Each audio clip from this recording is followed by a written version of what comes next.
Step into Project the Project. Step into Project the Project. Ho, ho, ho. Welcome to a very merry project with Sam and Lewis, the podcast that looks at projects throughout pop culture and history. I'm Sam. And I'm Lewis. And on today's very special Christmas episode, we're going to be talking about Project Christmas Wish. We are from 2020, just last year. Very modern, very up to date, very trendy. Yeah, it would have been perfect if we'd started this podcast a year early and this came out. Yeah, it would have been. Although it might not be out yet at this point. I didn't see when it first. I don't really know when Christmas films come out, to be honest. Debuted. Well, the version that I watched, I don't know about you, because we watched slightly different versions, had some kind of Christmas adverts and stuff streaming along the bottom. Constantly. It's a Hallmark movie, which I think will mean things to lots of people. You'll get an idea ahead of what it's like. There was also some very obvious ad breaks. Yes, where it just fades to black. And it's like, okay, there's an ad break. Yeah. But if you want to skip ahead at all, we've got some time codes, etc. But before any of that, how are you today, Lewis? Yeah, not bad. It's not too long since our last episode. No. Because about half a week, isn't it? Yeah. Well, we going to see Spider-Man on Thursday, which when we usually record. So it's the thought it a bit earlier. Spider-Man Eve. I think they had some of the press screenings last night and today. So it's very well timed to stay off the internet, kind of thing. Yeah, that's what By I've the been time doing. you all listen to this, some of you will have seen More it importantly, already. we would have seen it. We would have nobody seen can it. spoil us. Yeah, we were discussing. I don't know if we'll have a chance to review it, unfortunately, but we'll talk a bit more about that at the end. There, we're not ending the podcast. Don't worry. Yeah. Whew. But yeah. How are you? Yeah, I'm all right. Yeah, not too bad. Kind of stepping up at work again. Christmas crunch kind of thing. Got a potential Christmas do tomorrow, although I think that's looking at being cancelled because of COVID, obviously. What's COVID? Omicron Persei 8 or whatever the new variant's called. Yeah. But yeah, no, I'm doing all right, actually. Yeah, I'm doing all right. Good, yeah. Good. I didn't remember all of this film. We watched a trailer. There was a scene in the trailer that I just didn't remember at all. Yeah, which we'll find out a bit more about. It's a significant scene. It was very significant, yeah. Project Mac, yeah. Anyway, we'll get to it. Any project news this week? Yeah, guys? a couple this week. So the first one is from Empire magazine / website. I think it used to be a magazine. Now it's probably just a website. The biggest Roman news outlet in the world. Anyway, the headline it's been around for over 2,000 years. Exclusive. Henry Cavill talks his dream project, Warhammer.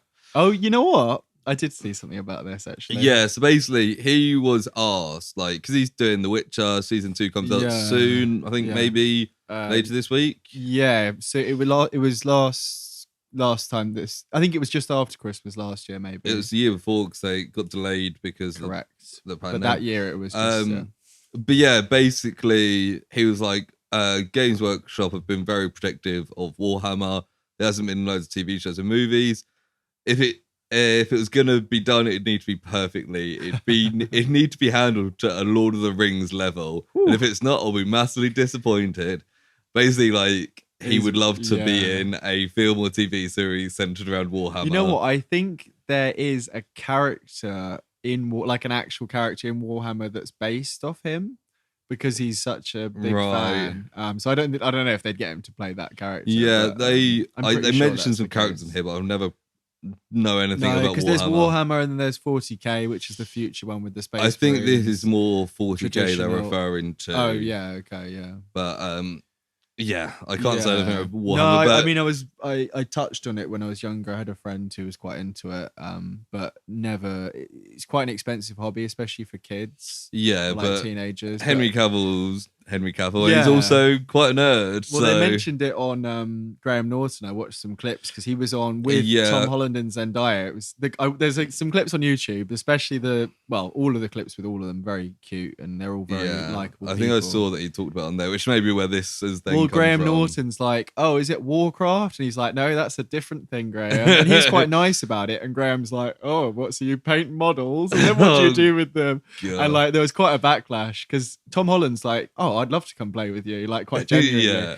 But like, as he is. But Graham Norton's like, "All right, you're painting little toys," kind of thing. Yeah, like in the most horrible way that he can be. He's quite generally inoffensive man. Yeah, but the reaction was quite like, "No, let grown men enjoy." Yeah, things. like it's one of those things. It's still quite like niche and non-mainstream. Yeah. Like a lot of nerd culture has become mainstream. That's in the last thing. I mean, also like 10, 15 in a way, years. it's a bit like you don't need to defend Henry Cavill that much. Like, so what? Graham Norton kind of took the piss for him painting models. Like, I get it. Like, I've painted, the Unmatched games we talked about before. Like, I painted them. And I had quite good fun painting them. I understand why it's a bit like lame. Do you know what I mean? Like, I don't expect people to rush to my. I think it's because it's quite a niche. There's worse things to. I think it's quite a niche thing. People get quite protective over it, and I mean, actual Warhammer's quite. It's almost verging on D&D with you use distances on the board with tape measures and stuff, and it's quite. You calculate intense, how far like an arrow will go, kind of thing. It'd be quite interesting if they can make it into a TV series like The Witcher. I think. Well, at the moment he's kind of booked up, isn't he? Especially if he does come back for Superman. I think at this point that's looking a bit unlikely. But nice, cool. Yeah. So the second bit is something we've actually talked about in real life. The articles from Enemy, which is I think we've used it a few times. New Musical Express. Which isn't just music. Not anymore. It's not even a magazine anymore. So no. But anyway, the headline is Zombie Survival Game Project Zomboid adds multiplayer servers. You know what?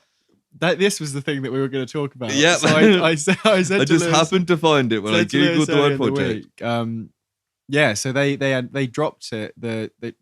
Dropped it in a good way. the multiplayer, and a couple of the guys that we talked about in the episode, some of the developers who are quite active on Twitter, they were posting new milestones. Concurrent players was reaching like records each day, kind of thing. And I think I sent that to you. Yeah. But both of us clearly forgot about it until now. So well done. But yeah, they've it's basically we did a whole episode on Zomboid, so our listeners are probably familiar with the game. If you missed it, go back and have a listen. It's actually our most listened to episode, I think. Oh really? Because it's probably our most like on trend episode, isn't it, really? And we got some good support from the developers there. They kind of caught us on Twitter and spread the news but a we bit. We talked about, didn't we, Lewis, maybe revisiting at some point. Exactly. Even on that episode, because we can do remote multiplayer properly. And now they've done this, like it's a good excuse to go back into it. Absolutely, I think we will do it at some point. There's also search and foraging mode that's been added.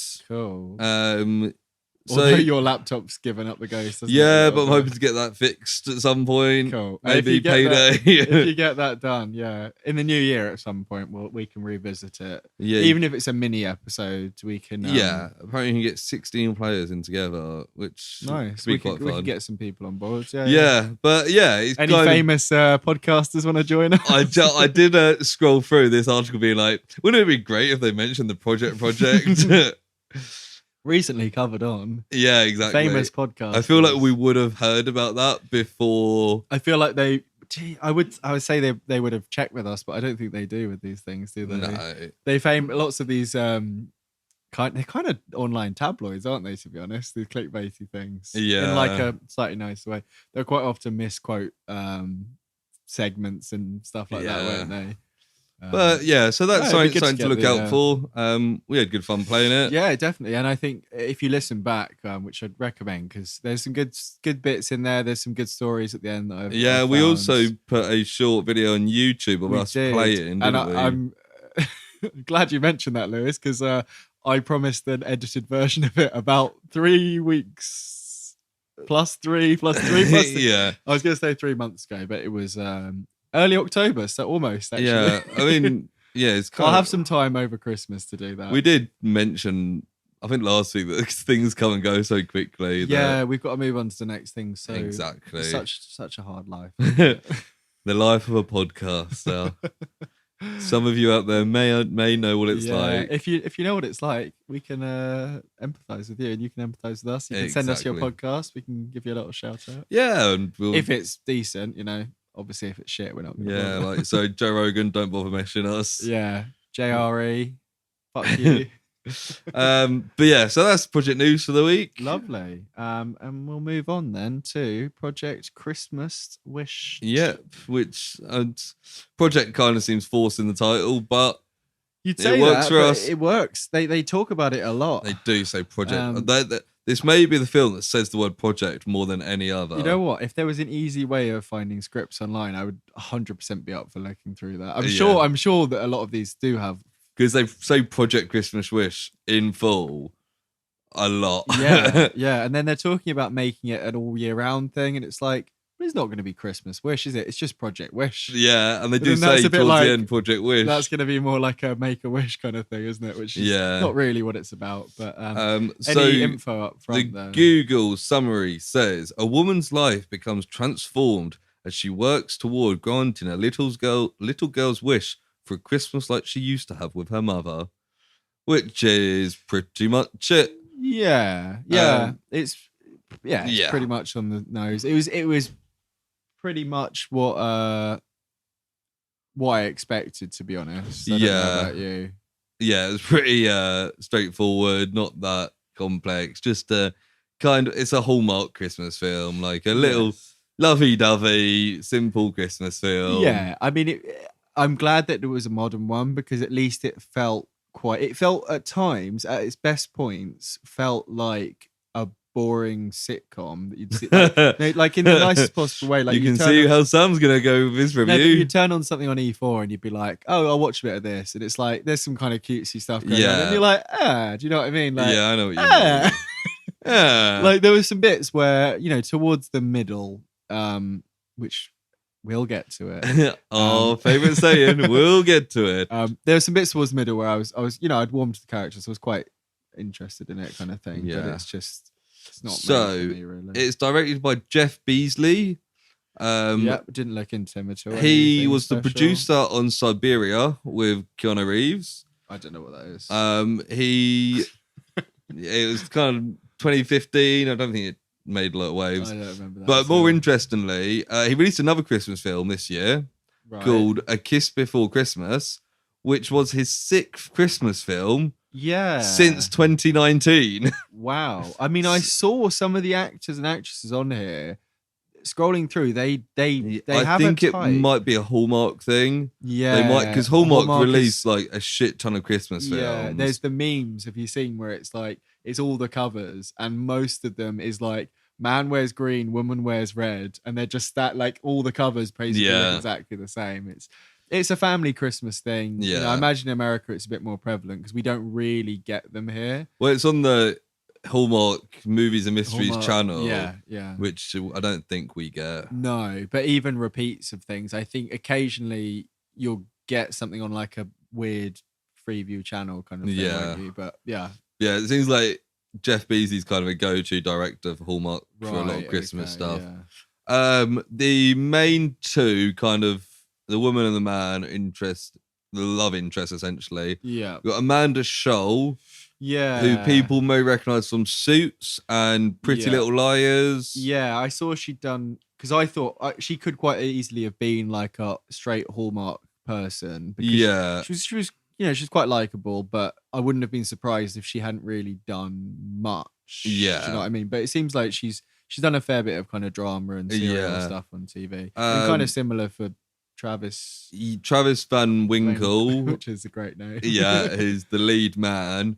Was in Friday the 13th, the 2009 version, as well as having some small roles in Transformers and Meet the Spartans. I've got a bit of trivia about that that I'll mention at the end because I don't want to get you got me intrigued now. Top loaded on there. I've got a couple of bits about him and other people as well. So didn't have a Rotten Tomato score because there's not enough reviews. I guess because it's quite new and quite IMDb was 7.1. So It's actually fairly high. Oh, because you chose it, didn't you, out of the two? 'Cause Yeah, you we had said- the choice of two, and I just basically picked the one with the higher IMDb. But it's only got like 800 reviews, so it's not a huge still, that's amount. Yeah, I guess 800. Yeah, I don't know what they normally have. Is it normally in the thousands? Yeah, a few thousands at least for even kind of the simpler ones. But yeah, so not a bad rating because it's a TV movie. No budget or box office I could find. So Hallmark is the same one that make greetings cards. Yeah, so that's their like primary thing, but they've got like a subsidiary. Yeah, Hallmark movies and mysteries, and it's all that has like a channel. A lot of it is seasonal kind of things. Yeah, they'll do like loads of Valentine's Day stuff. Yeah, and then it's Christmas mostly stuff. A romantic kind of. Yeah, so it's only really like the latter half. Well, they probably do like Mother's Day stuff as well. And if it's mysteries now as well, throughout the rest of the year, they can do like really light kind of Agatha Christie, anything modern, to sell Christmas cards and that's it. Other cards. It's like what's it in Simpsons? They do like Love Day or something. Yeah, and it's just like it's a second Valentine's Day or something. Yeah, isn't it? To market things. Yeah, it's very. It almost gives off the vibe, you know, not to offend anyone who listens, but it almost gives off the vibe of kind of like evangelical Christian kind of thing. Yeah, you know what I mean, I know quite a lot of places in America are quite kind of not necessarily like, you know, quite conservative Christian. Yeah. But this kind of, do you know what I mean? Like it's kind of got the setting of a Christian movie without actually ever mention. In fact, it mentions Hanukkah. They mention Hanukkah, and they don't mention religion almost, at all. But maybe it's the one film in their categories that's like, do you know what I mean? Like it's both of the leads have reasons why they're like very good reasons that were out of their hands why their relationships didn't work out. And everyone's like, you know, they only kissed like twice in the film, and it's like very like, do you know what I mean? It's quite a conservative film, which is what I expected from Hallmark. Like it's not like they're gonna go sleep with each other on the first date kind of thing. And it's very wholesome, and you know, I'm not arguing to a point of a bit to like it's almost I wouldn't say it's super sweet and saccharine all the time, and some of the performances I think kind of from the leads anyway move it from being really super sweet to something slightly more likable. But we'll talk about it as we go. So the film starts with our lead woman, played by Amanda Schull, who's Lucy Keller. Right, I didn't even write anyone's names down. She's basically walking through this kind of idyllic, snowy American small town. Yeah, she's on the way to work. Like she's a busy kind of woman. And she's walking in. It's cut with a guy who's doing like a radio show. Morning Mike. Morning Mike. And he's saying like, oh, we've got Lucy coming in on the radio. And then she like walks straight in, sits straight down. It just goes straight on air. Straight into it. It's like if we were I was ready to record. And I'm like, welcome to the project. And you sit down, you're like, and I'm Lewis. Sam, don't tell them what we do. Don't tell them how disorganized I am. We're always like, we get the bus together. Yeah, whatever. But yeah, she basically says it's the 1st of December and therefore it's the first day of Project Christmas Wish. Yes. Basically, she kind of runs this charity type thing where she gets everyone in the town of whatever it's called. I can't remember. Elmdale or something, Elmbridge. Yeah. They talk about the mascot a couple of times. Yeah, but everyone kind of makes a wish, and through fundraisers, they grant everyone's wishes, and they've been doing it for quite a while now, and it's quite a popular town thing. It is a little bit like a Make-A-Wish thing, but without being for terminally ill children. Yeah, just like in this small town. Which is kind of like, because everyone's quite wholesome, nobody, I guess, asks for like stuff that's out of, you know, like, people ask for stuff they really want. Because there's a couple of people who are like, I want love, or I want friends, and it's like, okay, you know, she can do her best, but it's also like it's a charity, kind of. Yeah, it's not really. I mean, it becomes something slightly more as it goes on, doesn't it? Yeah, and her like tagline is "There's no arse too big," which is fine when it's in this no arse too big. She's got a massive arse. She doesn't, because this is a family-friendly film. Yeah, I wouldn't be able to tell you about the size of her ass. To be honest. Yeah. They probably made sure that we couldn't see her ass at all. Yeah, so anyway, Massive ass. that's kind of like the introduction of it. Yes. And then we should get introduced to her like actual job. Yeah, so her friend Joan owns Be Home, which is like a home decoration it's kind shop. of like a department store, but it's mostly just for interior decoration. Yeah, I was thinking like, yeah. We've got like I was thinking like Burt's. Yeah, but it's more like not Habitat, but like Darnell Mill kind of thing. Yeah. Almost. Yeah, which isn't going to mean anything to most people. No. Think like all the stuff that you put in your house minus appliances. Yeah.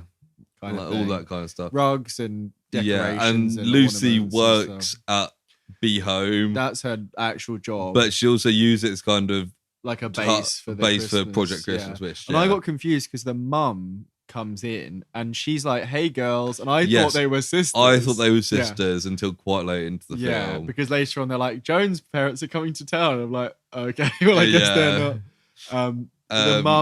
The mum's quite kind of just mumsy, isn't she? And she's like, "Oh, I made that elf-inspired dress that you wanted." Yeah, and she's like, she wanted something more like Prada, and it's just like a generic elf costume. I guess like a velvety green dress. That was but she's just got like an elf costume. And she's like, "Oh, thanks, mom," and it's all very like, ooh, like. Yeah. And then we get introduced to the other lot, don't we? So you get introduced Lucas, whose name isn't mentioned until about halfway into this film, but he's called Lucas. Basically, he's a bit of a Grinch, Scrooge. Not really into he is Christmas. for about 20 minutes. Yeah, that's how he's introduced. And like here, it turns out it says that he misses Stephanie, and I've just written, "Is Stephanie dead?" Like, yeah. So we're not sure if she's dead or if she's like divorced him or whatever. Yeah, but basically, it turns out she is dead, and he's got a little daughter called Max, who's like 8 or something, or 9. Yeah, something like that.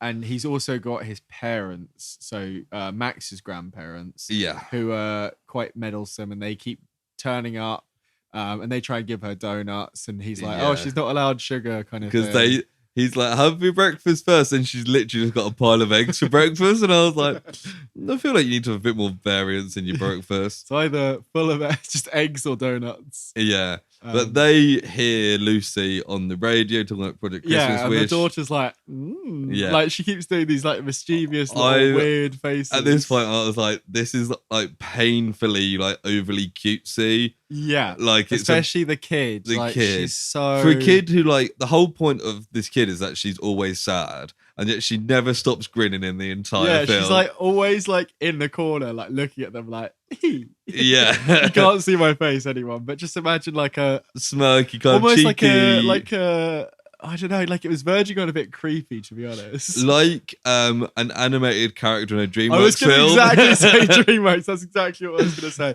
Like imagine DreamWorks face on like a small blonde girl. Yeah.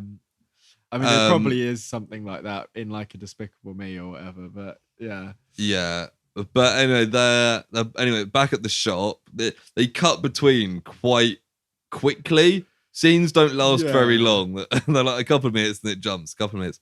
But they're at the shop and they kind of talk about what they did last year for Project Christmas Wish.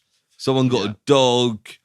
DJ Mike apparently seems to donate quite a lot. Yeah, we find out later that she's kind of just blackmails him into it by just saying on air that he's going to donate stuff, and then he's just like, "Oh, and he buys like dozens and dozens of kids' presents." At one point it's like, "Oh, you promised to do 6," and he's like, and then she's like, "And if everyone calls in, we can do 6 more." It's like, I think it's presents for 6 kids. Yeah. So like more than one present per, and he's just a radio guy, and he's just constantly just like, and weirdly enough, we don't get any closure to him at all. No, he's basically just there to buy more gifts. He's in it like for the radio segments, and then I think they see him like at a couple of the events, and then he doesn't get any like follow up at all. And at this point he's at the shop and Lucy gives him like a box and like a list of stuff to get for kids, and he's like, "Okay, I guess I'm doing this now."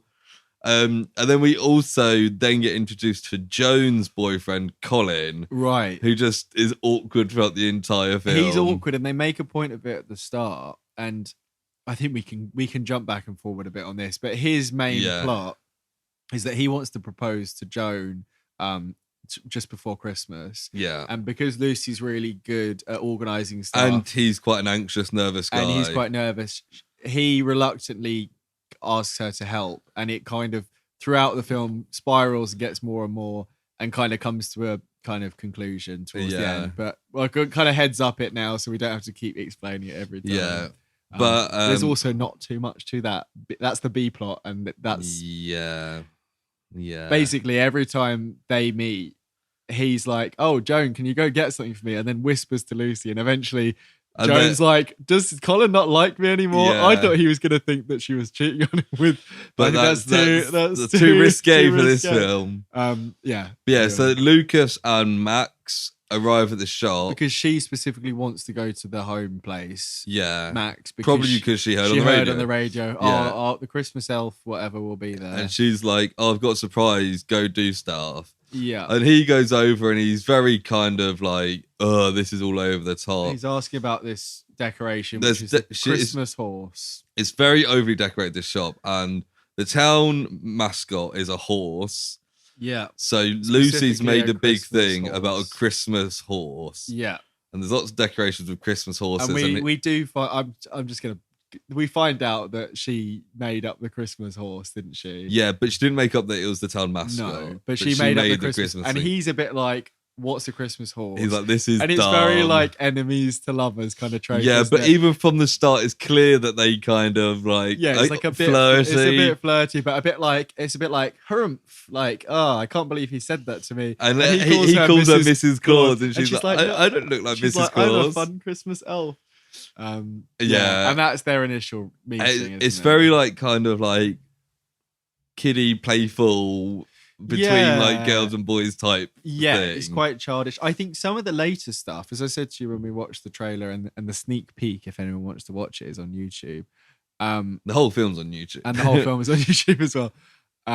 Some of the flirty stuff later is quite flirty, but I don't know if it's meant. I think the performances make it more flirty than it is. Yeah, quite possibly. Like she's supposed to be quite wholesome. Yeah, but like some of the delivery and stuff, I'm like, that feels like it's kind of because I think the actress has a wider background than just kind of these lovey-dovey films. I thought at first she was going to be very, and him as well. Like he, I don't think either of them are massively, successful. They're more successful than us at acting. But also they're not just like rom-com actors. They have done a variety of stuff.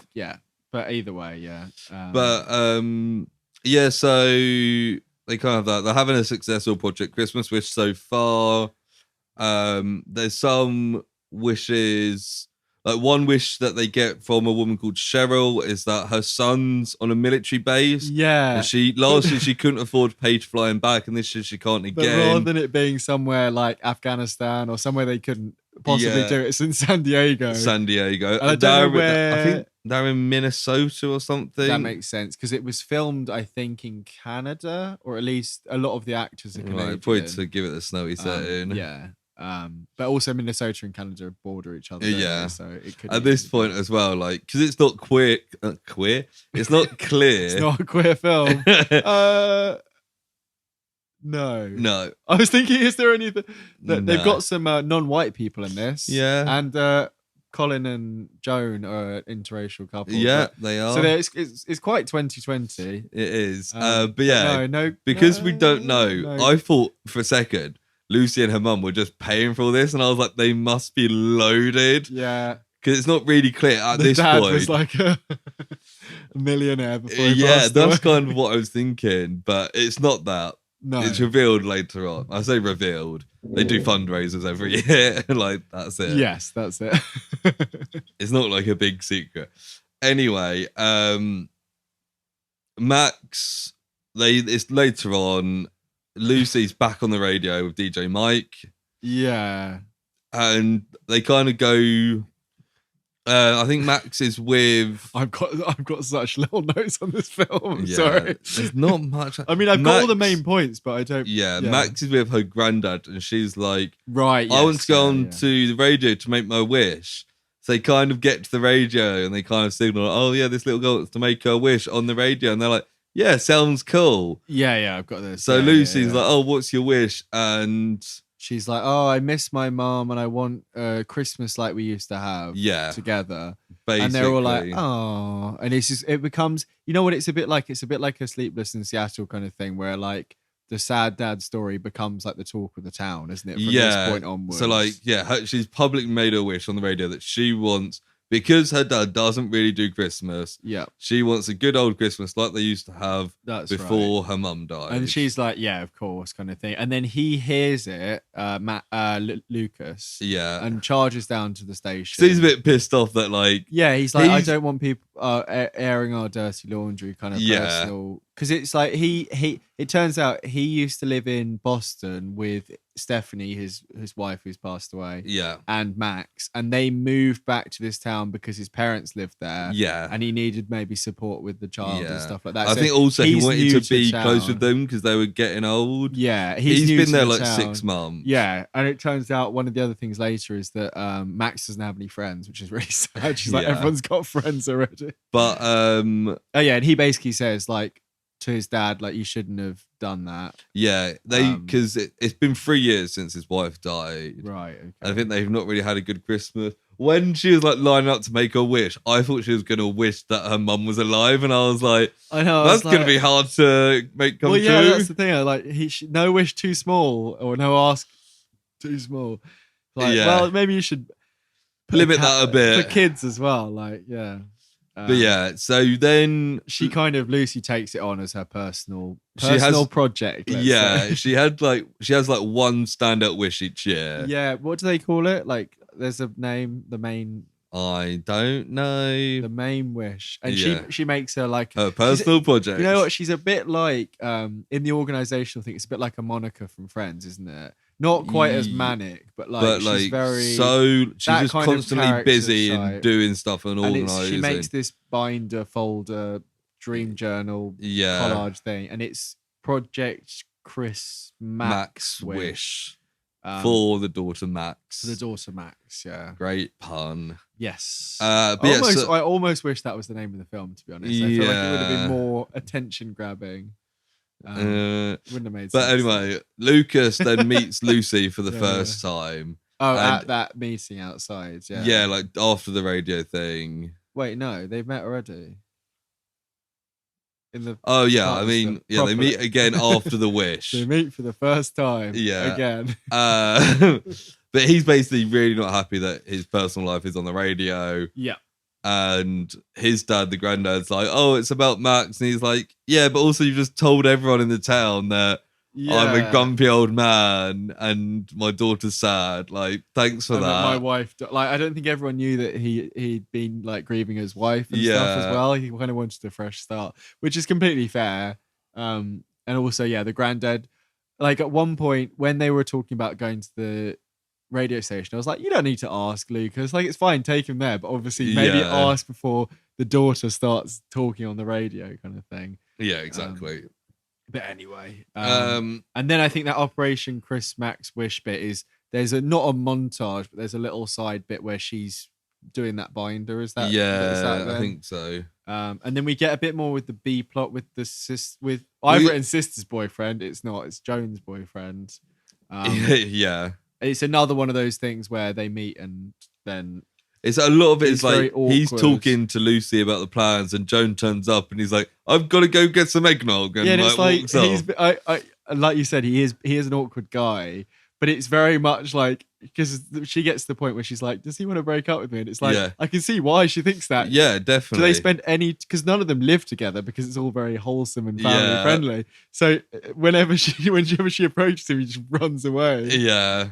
And also Lucy talks again about how much caffeine she drinks. She mentions that a lot. She's always like, I've written here, like, she drinks a lot of caffeine. They say in I think Joan's like, how do you look so good when you're so like busy? Because she's like very beautiful woman, like blonde Yeah, hair, who's very well also made working up. full time, running Project Christmas Wish, And she looking says, after her like, mum. she talks about how like her blood is mostly caffeine kind of thing. It's very Yeah. like, ha ha ha. And it's like, haha, this husband was addicted to a drug. And Ha, ha, ha. you're like, you're very unhealthy. You're gonna Yeah. die of stress. Also around this And now you're point, gonna have a new husband and daughter by the end of the film. It's gonna really alleviate your stress. yeah. But Lucas is kind of reluctantly resigned to having to do this Christmas thing with Max. So he visits Lucy and kind of apologizes for having a go at her about doing this. And she kind of convinced them to do it, and they say like they'll do one Christmas activity to kind of fulfill the wish. Yeah, they say, and that was the bit we were watched, wasn't it?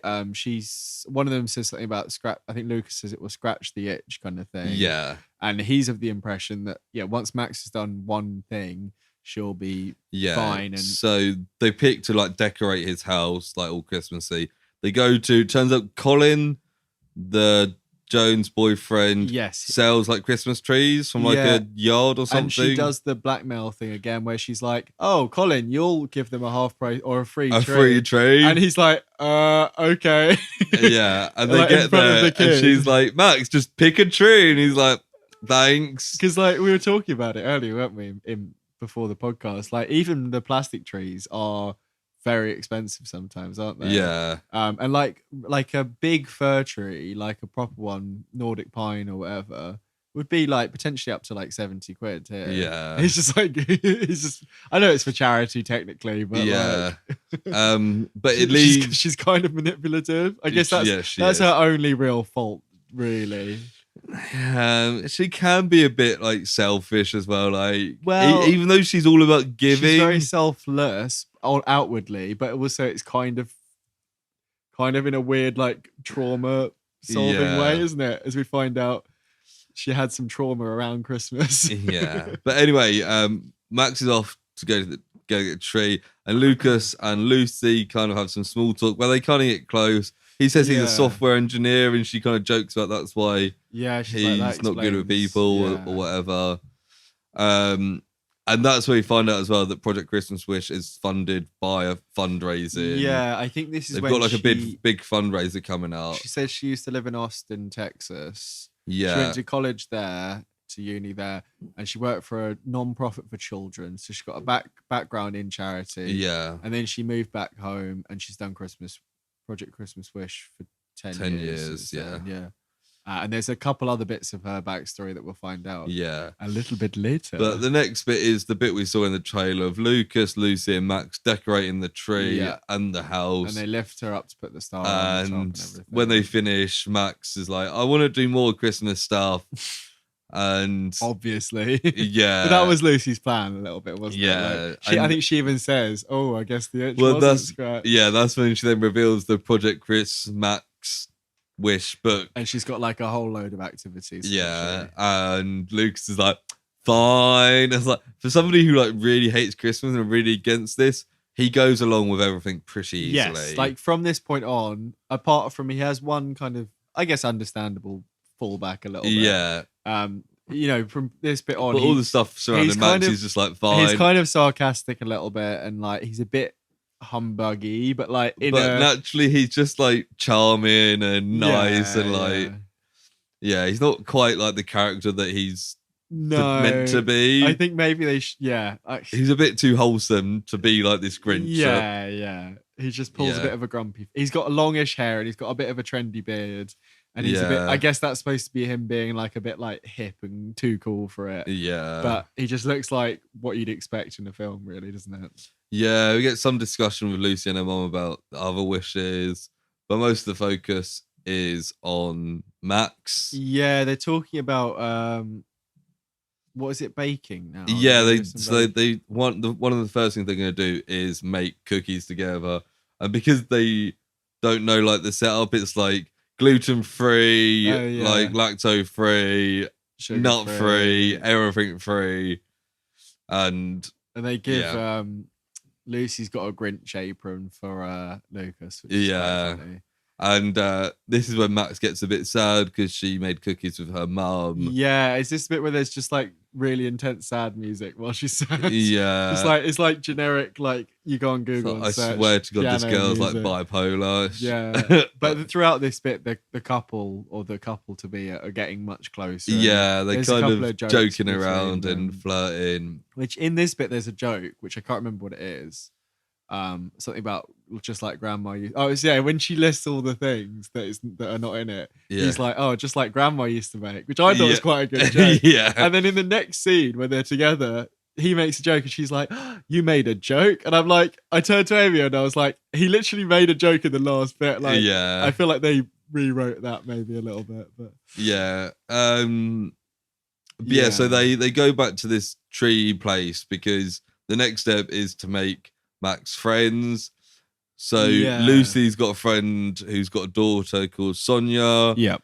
They introduce Max and Sonia. They're gonna make something. What was it? Oh, they're gonna make gingerbread houses. Is that no? that's It's I got it written down somewhere. They're gonna make something. They're gonna do a Christmas activity of some sort. This is really something to me. Begins with R, maybe.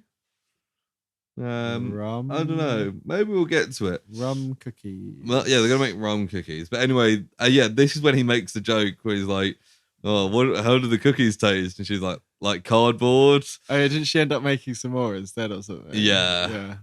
But yeah. Oh yeah, for the other family. Yeah. So Sonia or whatever. this when we found out that everyone's referring to Luke's Christmas dad. Yeah. Lucy started it, of course. And Lucy wants Max to go back on the radio. There's like a progress thing. Yeah, that's right. Yeah, so they're doing like a check-in. They say with our main project, Christmas Wish of the Year, we check in multiple times throughout. Yeah. So maybe like weekly or whatever over the 4 or so weeks of Christmas. And they're making wreaths. That's what they're making. Christmas wreaths. Yeah, wreaths begins with a W, Lewis. It's the sound is an R. R. But yes, anyway, then also while they're there, this is quite a heartwarming bit where she's like the TV crew are there. We never see the news, but the TV crew are there doing stuff about Project Christmas Wish. And Lucy's like, "Oh, Cheryl, come be on TV." Oh, yeah. And like as they kind of like talking about it, turns out her son from the San Diego military base is there. He's just like, it's quite a sweet moment of like, oh, he's home for Christmas. Oh, they haven't seen each other for like 2 years. Yeah. And he looks like 14. He's at a military academy, I suppose. Instead. Yeah. He's not, is he? Though. So yeah, anyway, Max is on the radio again. Things going well, but she says she wants to change her wish because she's already got so much stuff from her first wish. She now wants a second wish. I know. She's just like, imagine if she changed it to something completely different. Yeah, actually, I want to like swim with dolphins. And they're like, oh, we've already spent so much money on this already. Yeah, but her wish is that she wants she wishes to change her wish to dad being in love. Be in love. And at this point, like he comically pops up in the window, like, huh? Yeah, because he's sitting outside the radio station. Like, but I guess he's listening. Yeah. Yeah, but it's also kind of weird that she wants like her mum to be replaced. Yeah, I mean this is the worry that the dad has later on. He's very much like, I feel like it's moving. I think he doesn't want to like forget. Yeah, and they handle it very well. I think, Max doesn't seem to have any qualms. But also, Max would have been like, I'm not. Yeah, but she would have been like maybe 5 or 6 or 7. It is at this point that I stopped the film to have dinner and instead watched the entirety of Spider-Man 2. I did finish it afterwards, so I came back and watched it again. Right, and there's an update on the proposal. Is the next bit I've got? What did I miss? So a bit before that, Lucy's kind of having this plan. Because a couple of people want to make friends / fall in love for Christmas. Yes. She's creating this like mixer thing, which is like basically a small party where people can just like mingle and meet like people. Speed dating, but I think it's more just like mingling. It's a mixer. It's just Yeah. like a singles party, isn't it? Yeah, then there's another, like, Colin trying to organise a proposal thing. He's not very convinced. Is this when she's like, oh, you're going to go on stage and there's going to be snow machines and stuff. And he's just like, violins. He's like, this really isn't me. And we're like, Yeah. well, obviously, like, she's getting carried away with it. Yeah. Yeah, and then some bits happen that aren't really There's a bit important. we find out that she's done it for 10 years, and I've written, get a life. Yeah. I felt a bit mean in retrospect, because it's like, it's just obviously doing it for other people, but... Yeah, like, also, I was thinking, like, nobody in this town has a fucking job. Like, also, they everyone's all just have their wandering- wishes. So they'd have to come up with really, like, innocuous wishes after the first, like, 3 years. Yeah. She's done it for 10 years. Like, stuff like the... I want a new PlayStation. Yeah, they're like, great. £500 of the budget Yeah. goes to Jimmy. Who wants a But everyone's just PlayStation. walking around, like, drinking eggnog, like, Also, constantly. eggnog, I'm pretty sure, is alcoholic, isn't it? I think it's optional. Right. It doesn't have to be She's alcoholic. like, I'll have it with extra sprinkles and all this stuff. Foam and cinnamon. Foam and fudge yeah. and all that. And he's like, you're like a child. And he's like, yeah. I mean, there's some stuff that's quite good. Like the fact that she's like super obsessed with Christmas. It's kind of like verging on like an elf kind of thing. Do you know what I mean? Like, Yeah. and I think there's something in that of a woman who's, in her mid 30s, who's obsessed with Christmas is quite a realistic thing. And they could have done the whole Scrooge thing and the dad. Yeah. I mean, I don't think it's a surprise to anyone listening that this film doesn't really do much with what it's got. Yeah, we do then get why she started Project Christmas Wish. She said that, like, where her dad died like 10 years ago and her and her mum were like couldn't really afford anything, but like the town kind of got together. They made some sort of, they must have told someone that they needed. Yeah, and the town got together and got them loads of gifts and decorations and stuff. And she kind of really, she kind of wanted to return the favor. Yeah, she says it's not just about paying off the debt; it's about kind of the message, of it. Yeah, and she really enjoyed that. But at the same time, like, it is also the fact that it kind of inspired her, like showing the kindness in people, kind of inspired the kindness in her. And then around this time was she has a conversation with Max where Max goes, "What's your Christmas wish?" No, Lucas. Sorry. What's your Christmas wish? And she's like, nobody's ever asked me that. And then he just walks off. Does he? He just like awkwardly does like a walk off to the side. Nice. After she says that, like, yeah. So I've got a little bit here where the radio mic is like forcing to buy in more presents for kids. Well, yeah, I called him Radio Mike, but he's called Morning Mike. I've called him DJ Mike, so better name than all Morning Mike. Morning Mike's quite good. It's like a euphemism for morning wood. Oh, got my Morning Mike. Got my Morning Mike. We get another bit with a boyfriend. Colin keeps sending his girlfriend away. Yeah, because this time they're at, there's like a Hanukkah celebration. That's right, for Max's new friend Sonia or whatever. Yeah, and Max has like played a big part in like helping organise it and decorate it and stuff. Yeah, Colin's getting all worried that Lucy's gone like way over the top. Yeah, but he can't really tell anyone about it. Yeah, because the only person that he's friends with is Joe and his girlfriend. Yeah. This is when Max has got a friendship bracelet from Sonia. Yeah, she's like smiling, like doing decorating, and Lucas just looks at her and goes, "She is so happy." Yeah, it was like someone wrote in the script. Lucas realizes his daughter is happy. Yeah, and they just put that in quotation. He like thanks Lucy for making Max so happy. So they're getting like they're kind of good friends at this point and like getting really close. She kind of reveals a bit about her past. Yeah, he asked her about her wish again, and she's basically like she was married, and her husband had like a childhood best friend. When she was in Austin, she married this guy. So she must be married to him for like not long.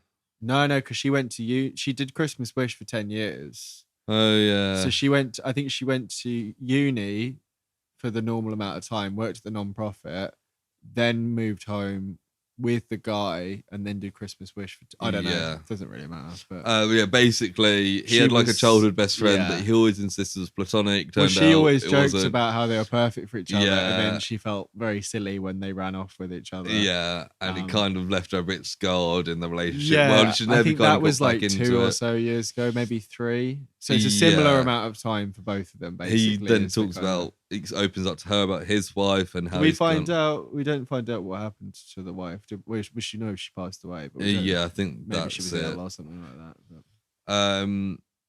Yeah, and I'm like, these two. It's at this point, it's like they're acting as if they're a couple, but like really trying not to. And it's like Yeah, everyone can see that you're like madly flirting with each other, Yeah, but you're both yeah. in kind of denial about it. yeah. We get a little shot where I think there's some discussion that I miss about doing the Christmas wish project all year round. Yeah, so Lucas she's- gets her wish out of her, and it's this. Oh, is that what she the wants wish to do is? Yeah. Project Christmas Wish as a year-long thing, And then we as get- like a full-time job. We get a shot of her like doing some paperwork, and she's like, "There's not enough funding." Yeah, And then I think maybe her mum talks to her again at this point, because every time she's at home, we just get a little shot where her mum has yeah, basically when either of them are away from each other, they're talking to their parents about each other. Kind of yeah. thing. Like the parents are literally just there for like To be exposition. like a foil, aren't they? Yeah. And then there's a really funny bit where they go to do decorating gingerbread houses. Before that, there's a couple of Oh, okay. important character bits because Important character bits. yeah, somehow because Lucy mentions to her mum that she's going to make a gingerbread house with Max, Right. and her mum's like, "Oh, you haven't done that since you made gingerbread houses with your dad." So it's Yes. kind of like it's showing that she's got a real connection with Lucas and her daughter, yeah, she's opening up to them and stuff. and it kind of is said between them that the whole reason that she's so busy all the time is that she doesn't want to be sad, because so she's busy all the time. We had a bit where Max asked her earlier. That was earlier on, right? Asked her what? Max says like she knows that her dad. Max knows that Lucy's dad passed away, and she's like, "I'm sad. How do you not be sad?" Yeah, And then Lucy's quite taken aback by it because, as we found out, that she hasn't really been addressing her feelings. yeah, she just And keeps herself she busy says something constantly. to Max like, "I'll have to come back to you on that," and it's very like not really the way that you would handle talking to Yeah. a child. And I think in the gingerbread house bit a bit later, she does come back on it and she has a bit of a discussion with her. But Yeah, so that's the next bit.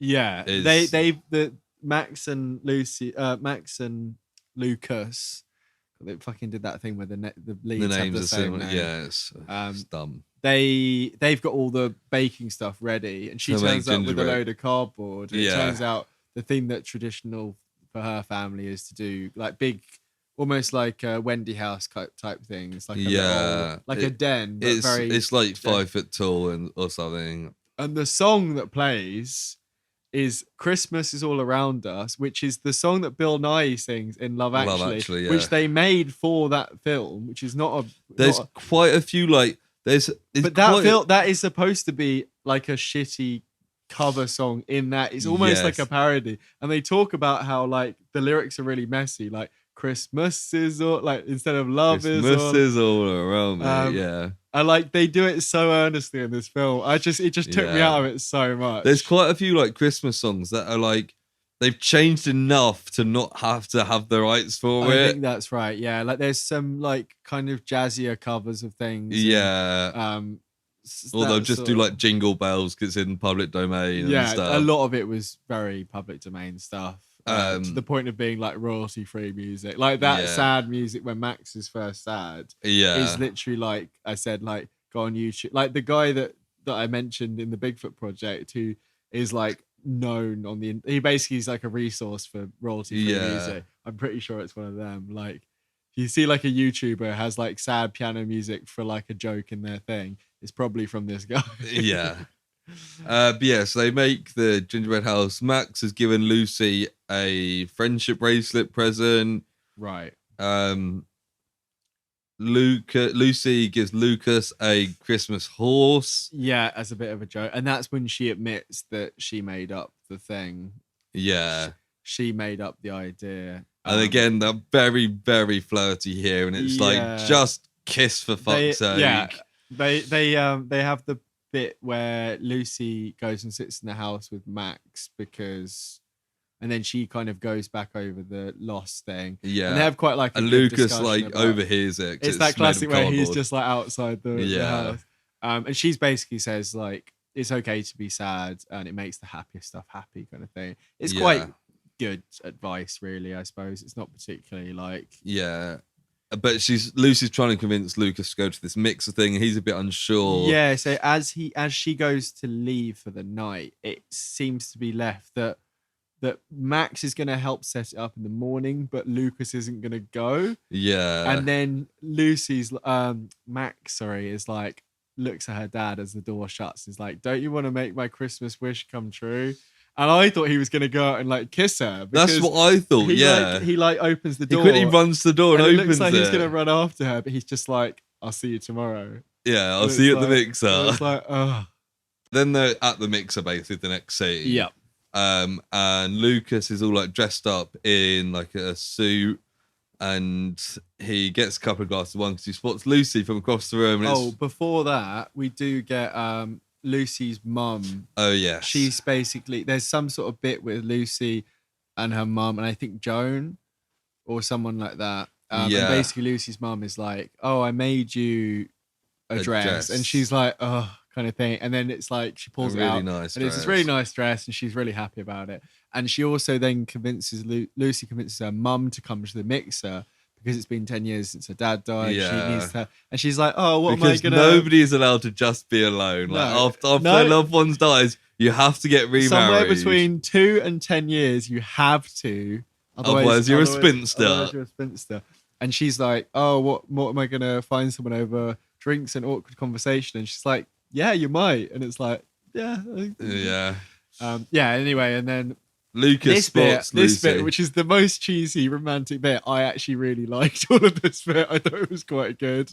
Yeah, fair. So first they like spot each other from across the room, kind of glistening eyes, and he gives her the wine. He says she looks beautiful, and they kind of go to a table and start chatting. And then I think she says like they haven't got funds for the all year round. Yeah. And he then tells her what his wish is, because that was kind of a thing from before. Yeah, it's like, "You tell me yours, I'll tell you yours." And his wish is to dance with her. I'm gonna say to die. I was like, my wish is to die. But no, he wants to dance with her, and it's like, of course.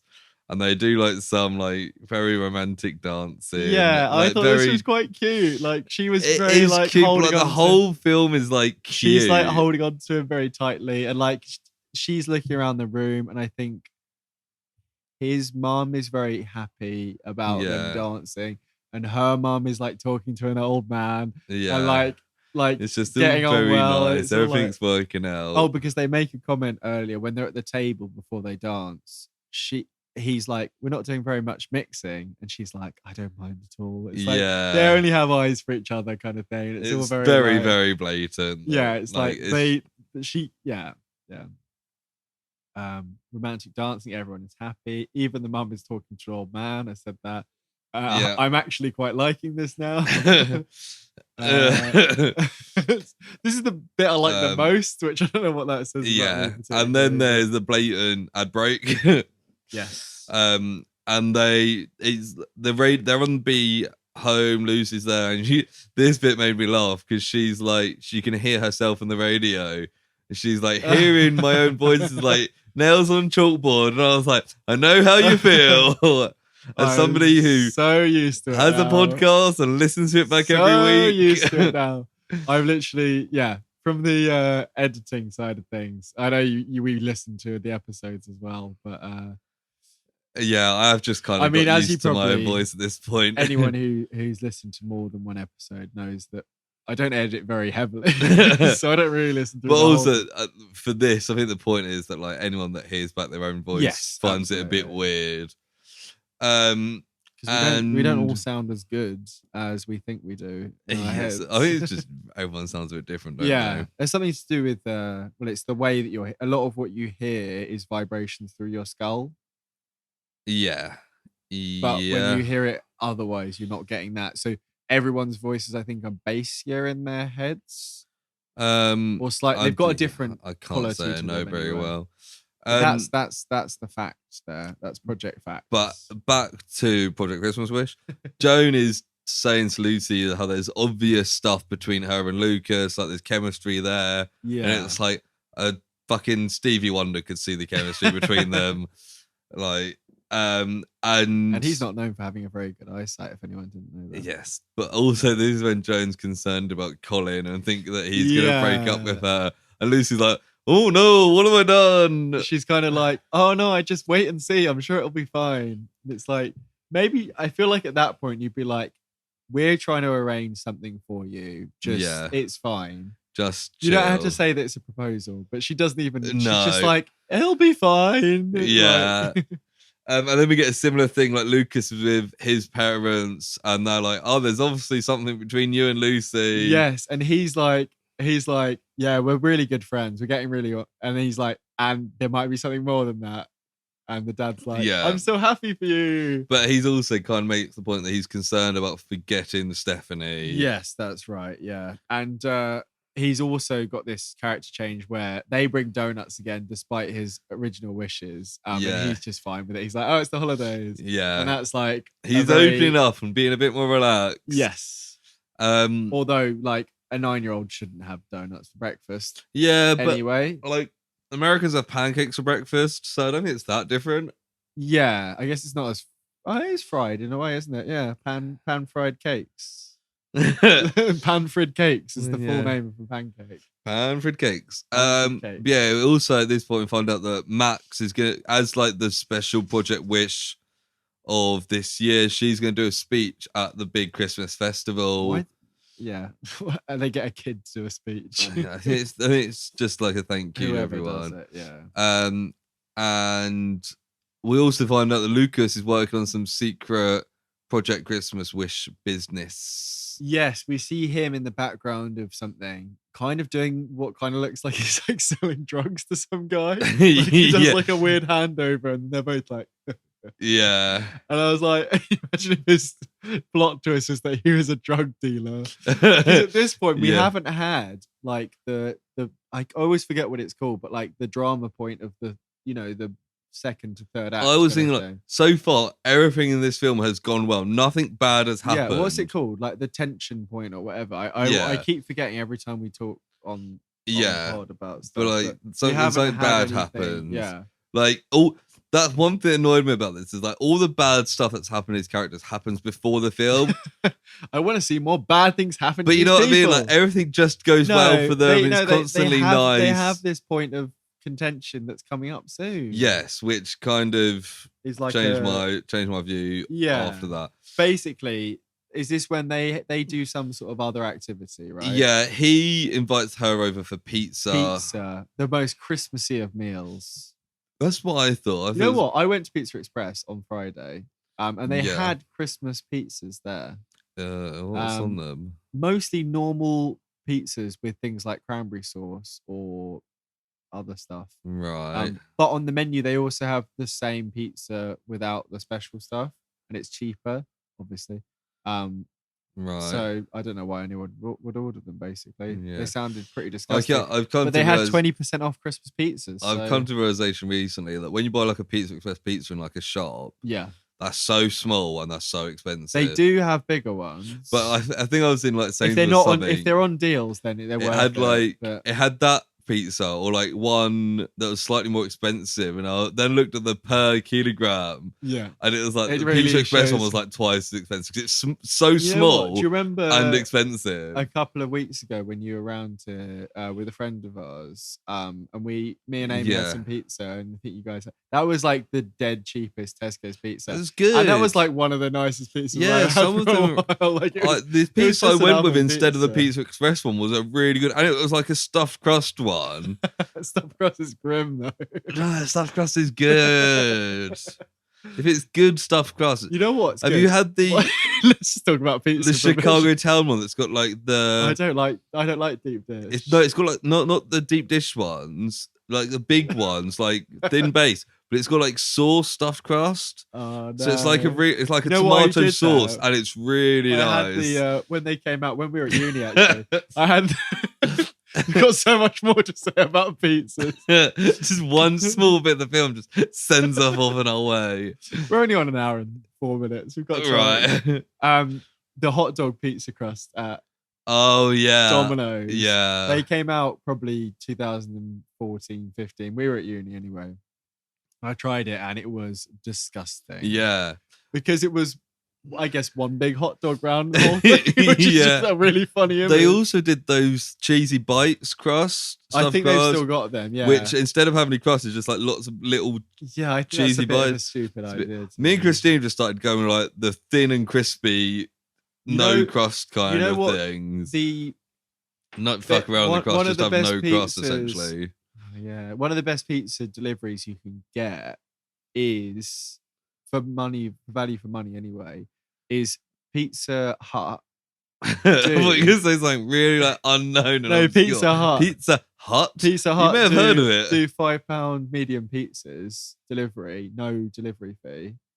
So £5 from a 10-inch pizza, or £10 for a large one. Yeah, which is like compared to Domino's, which without deals, Domino's is like £25 for a pizza, you only which is just deals. Literally disgusting. Like the pizza's What's nice. that really nice pizza place along like Western Road? Piccolo's. Where we used to always go £5 pick up pizzas. Anyone living in Brighton, go down Western Road, get a Piccolo's pizza. Because Lewis used to live right near it. Yeah, we can say it. You don't live there anymore, do you? Yeah, used to live very near there. Go get a Piccolo's pizza, and they did £5 pizzas, and they were like huge as well. And you get a large, from any of the main shopping things. And we used to get quite drunk and then pick them up. Yeah, because they were open quite late, like to midnight quite often. You'd just be sitting in there with like a load of weird people waiting for pizzas.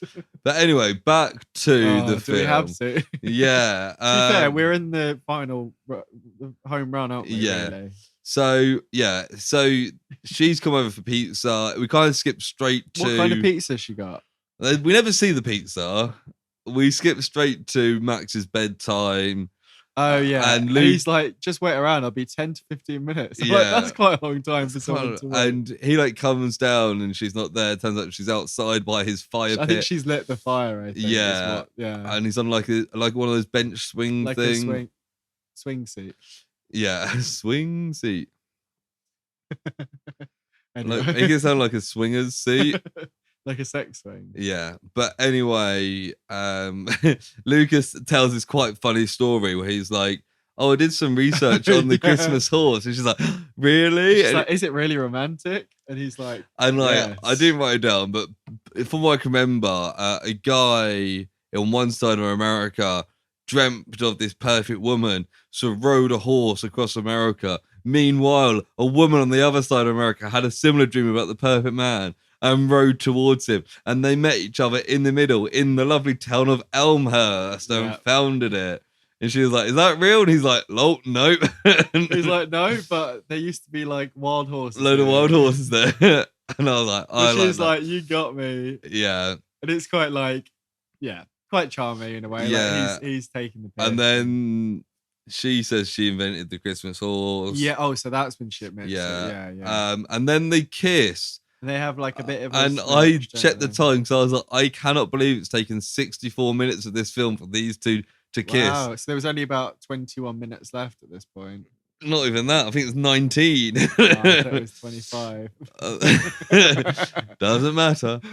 But the version I watched on YouTube literally had no credits, nothing. There was barely any credits. It ended and just ended the YouTube video. Yeah, because you didn't have... So this just before your copy started, it says Hallmark, and it comes up with like a Hallmark logo really slowly, like a Disney kind of thing. And then it just suddenly cuts, like smash cuts to this title.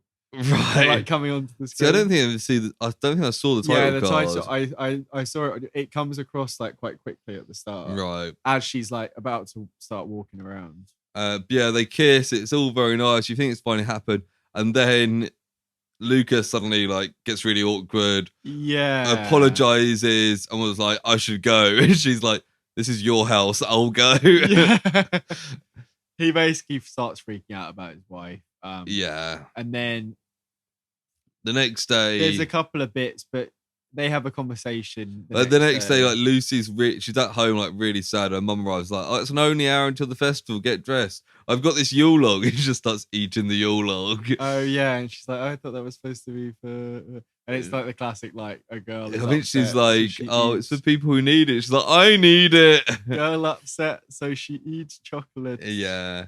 And her thing, which actually, once she said it made it more interesting than I first realized, is that she doesn't want to fall in love with somebody who's in love with somebody else again, because fair enough. Yeah, her marriage broke down because her husband was in love with someone else, and now she's falling for a guy who's still in love with his ex. Because she talks about like not opening herself up too much again, and she's quite closed off, and a lot of this doing stuff for other people is a result of both losing her dad around the holidays and like losing her husband. The husband. But I was like, that's actually quite fair and is a very just reason for not wanting to go into this. Yeah, absolutely. And same with Lucas in a way, like him not wanting to, especially in his daughter's eyes, like erase her mother, because she is young and she would end up growing up with someone else. That's the thing. Like, she's only like, as we said, like 8 or 9. She would have been between 5 and 6. Really, yeah, there's a good chance she won't remember much of her mum by the time she's like a teenager. Yeah, and that's just the way it is, unfortunately. Without being too defeatist about it. So like but they're both kind of having these kind of but they also both really like each other and they're very aware of that. And they have a conversation at a different festival or earlier in the day, maybe. Yeah, whilst they're setting up the festival. And he says he isn't ready. He doesn't know when he'll be ready. Yeah. And she says he like apologizes. She kind of, this is both off the back of their separate things. She says like, she likes him, but she can't wait forever, kind of thing. And they basically decide to move on. I think she says like we should just be friends. There's also another bit with the whole proposal thing and Colin walking away from Joan again, but it doesn't really matter. So yeah, it happens it's not even like a rule of 3. It's like it happens like 7 times. Yeah. So Lucas and Lucy are both kind of left feeling quite sad about this whole thing. Yeah. And then Max is really sad about the fact they're not getting together. Is that where she's sitting in the gingerbread house? Yeah. And at this point, I've written down, so I won't reveal how it came back, but I was just like, you know what would be a good way to end this film? Is if Lucas comes riding in on a horse to get Lucy. I won't say, we'll get to that bit when we get to that bit, if that bit is true. I wonder if anyone can guess what happens. I wasn't quite accurate, but... no, actually you weren't. But it's very strange either way. Yeah. Both and the way it ends. Yeah. But then anyway, we cut to Colin and Joan. Colin's being awkward. He's carrying like a snow machine, and Joan's like, she's "What is that?" Why'd you need that? And he basically opens up about the whole thing, and then he's just kind of like, "Fuck it," and proposes there and then. And then like, proposes.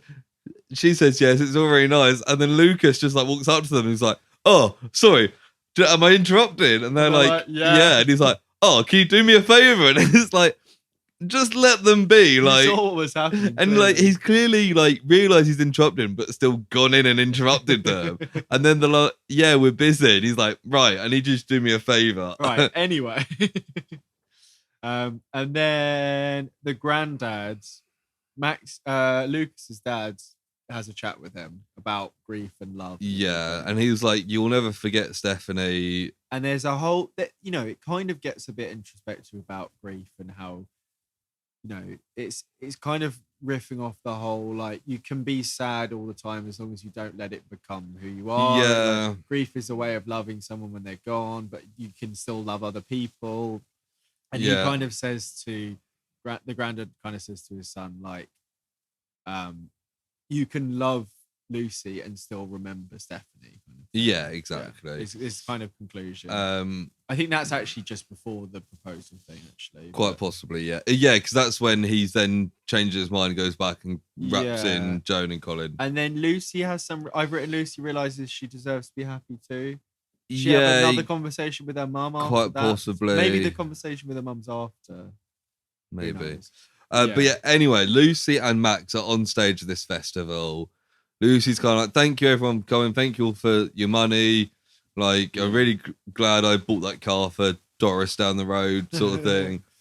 And he's like, Max did a speech, and she basically thanks everyone, but she's also like, being sad is important because it makes the happy moments better. Yeah, she does the whole thing again. Kind of that thing. And then they present a gift to Lucy, Jones on stage.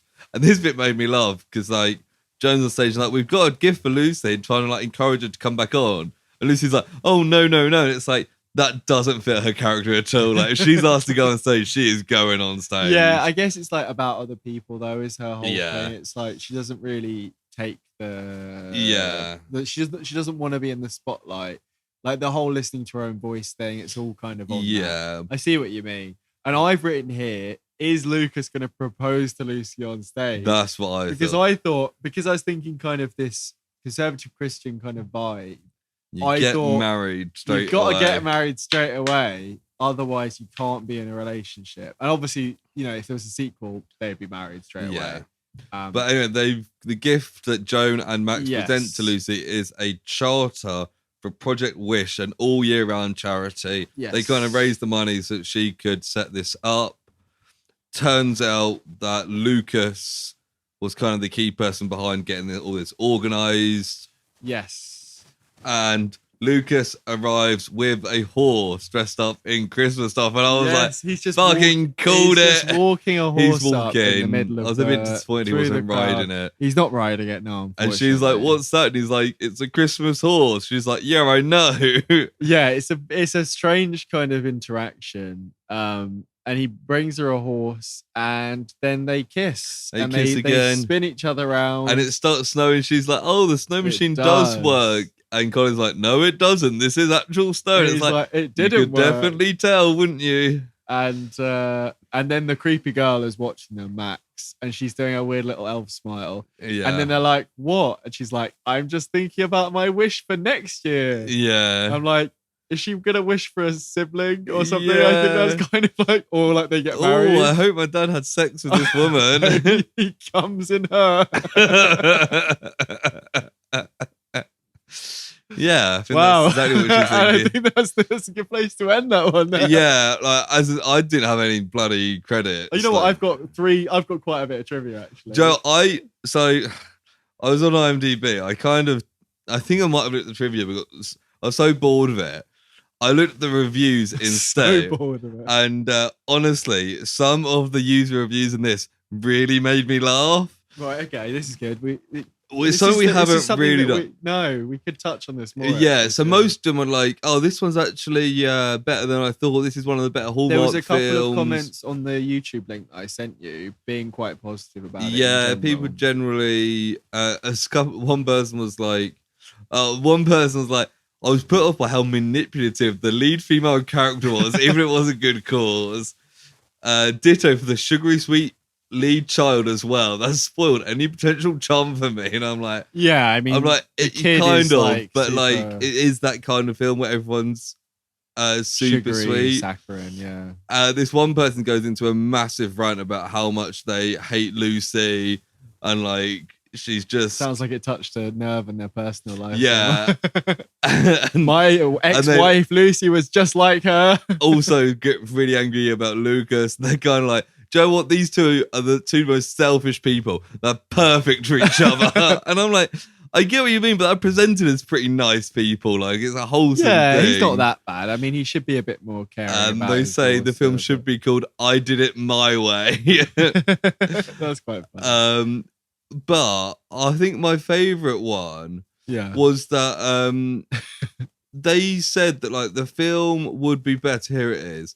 What I would like to see is a younger cast where they haven't gone through a bitter divorce or been widowed and they're just ready for love. And I'm like, that's a completely different film. That's like, there's so many films like that. That's like, so you want to take out the kid and make them both just like young and in love. It's because it's someone who's like young and doesn't want. But like the film would be over in like 5 minutes in that case because there'd be no reason for them not to just immediately get together. Well, I guess the dead parent thing might be an issue still, but But that's not. it's a different film. The things. I'd like a film where there was aliens in it. Yeah, right. Exactly. It's like, oh, actually, in this film, you should cast Sigourney Weaver, set it on a spaceship in space, and have a monster and in the have zero shadows. romance. Yeah, Project and I was just Christmas like, Wish. God, this is why you can't trust IMDb reviews, because No. generally, Well, I as we didn't agree with the said, positive yeah. ones, but We said a couple of weeks ago, most people on the internet are brainless. yeah, only Slugs. people that listen to their project are Slugs. smart. Any other bits on there? But yeah, that was the main bits, just because I was like, oh my God, these reviews are just nonsense. So I've got 4 little bits of trivia. 4 whole bits of trivia. Some of which I researched myself. I didn't actually use the IMDb this You time. actually put some effort in this week. So one of Makes them a nice is change. based on something that I'd heard about already, but I've got a particular bloody disgusting news thing, which is our horror website, and it's about Travis Van Winkle. And Okay, I was going to say, not much about this film is very relevant. No, so it's particularly about his roles, 2 of the ones that you mentioned. So in 2007, he played a character called Trent in the first Michael Bay Transformers, which you mentioned. Yeah. And he's kind of this like bully guy. He's Megan Fox's boyfriend in the start of the film. Oh, really? And he's a bit like preppy and bully kind of guy. Yeah. And 2 years later, he was in the reboot of Friday the 13th. Yeah. And he played a character who was kind of a bully, kind of a rich guy, who was also called Trent. So there's fan theories online that it's the same character, and that the Friday the 13th reboot series is set in the Transformers. Thanks to Travis Van Winkle. Thanks to Travis Van Winkle, which is quite interesting. Yeah. Shame he's not called Trent in this. No. Another one is that he starred in a short film called Sexual Harassment Orientation. Wow. Which makes me think maybe that he might have been coerced into doing that, because it kind of sounds like something you do for like community service. It's an actual sexual harassment. It reminds film. me of that in German Friends when Joey does like the billboards, and it's for some like STD or something. That's right. It's like, have you asked him? And then the other ones that I've got there. Got 2 more. 2 more, yeah. So one is about the granddad, who is played by Paul Essiembre. I don't know how you say that. Essiembre. Paul Essiembre. He voiced the Silver Surfer in the 1998 cartoon. Oh, I thought you were going to say in like the 2005. So the cartoon, which I think is on Disney Plus. The X-Men. No. The actual Silver, the Silver Surfer one. So it's like a 1 or 2 season thing. Around the same time. It's quite. Did Silver Surfer turn up in the X-Men animated series? No, I don't think so. No. What am I thinking of? Maybe Sure he turned up in something. Fantastic Four, maybe. I feel like Silver Surfer turned up. Not Maybe I in just Spider-Man. accidentally saw a couple episodes of Silver Surfer. Apparently, it's quite good. Like, kind of, I think it's Steve Ditko kind of wacky kind of art and stuff. That's cool though. And then the last one is quite a strange one. So Paul Essiembre, Sharon Bayer, who played the grandmother. So the grandpa and the grandma. Yeah. And Adrian McLean, who played Morning Mike, all starred in a 2021 film together, which was Nobody, which was the Bob Odenkirk, John Wick kind of style one, where he was like a retired guy who gets brought back in. So all of them starred in that film in various roles in the main kind of that's weird supporting cast. Also, like, so I don't know if that's to do with filming location. Yeah. Or... I thought that like the parents, both mums and the dad, were quite bad in this. Well, the mum of Lucy has only 2 credits on IMDb. She kind of reminds me 60s, of the mum in The Room. Yeah, it's that kind of thing. Yeah, absolutely. Yeah, but that's all I've got there. But I thought there was some interesting stuff for such a not interesting film. Yeah, like it's. I hadn't even thought about ratings. We've got to do that, haven't we? Like the film, it's just kind of very simple, very like wholesome, cute, lovey-dovey. But like, if it wasn't for the fact that I'd written notes and we were doing this for a podcast, I wouldn't remember. I would forget about this within a week. Absolutely. Which I think actually should potentially rate it lower than I've Yeah, got it, definitely. But performances aren't bad, but they're so like forced to be overly cute and like Travis Van Winkle playing Lucas is meant to be like a grumpy Scrooge type guy, but he's just a charming, nice guy. He's like kind of like, I mean, I think he was in a 90210 and stuff in the past. He's that kind of guy. Yeah. It almost comes across as like too cool for school guy rather than like grumpy dad. Do you know what I mean? It's almost like he's reusing his like, almost like an edgy guy. Do you know what I mean? But like, but edgy in a family friendly way where it's like all you do is kind of look away a little bit and kind of pout a bit. Do you know what I mean? It's not really... and like I think the chemistry is quite good between the two. The chemistry is quite, but also like almost to a detriment where from where like 10 minutes in, it's almost like they want to bloody get with each other. I mean, like they want to fuck immediately. I was gonna say. But it's 10 minutes in, they clearly are like really, really into each other, and it takes an hour for them to actually kiss. Like, it's just a bit like maybe they filmed it in reverse, and they'd already done the kiss, and they were like, you spend like an hour of this film just waiting for them to finally kiss. And then he gets a bit awkward, and then it's kind of interesting, but then they just get back together. I want to know what's going on with Joan and Colin. He hasn't got any relationship status on.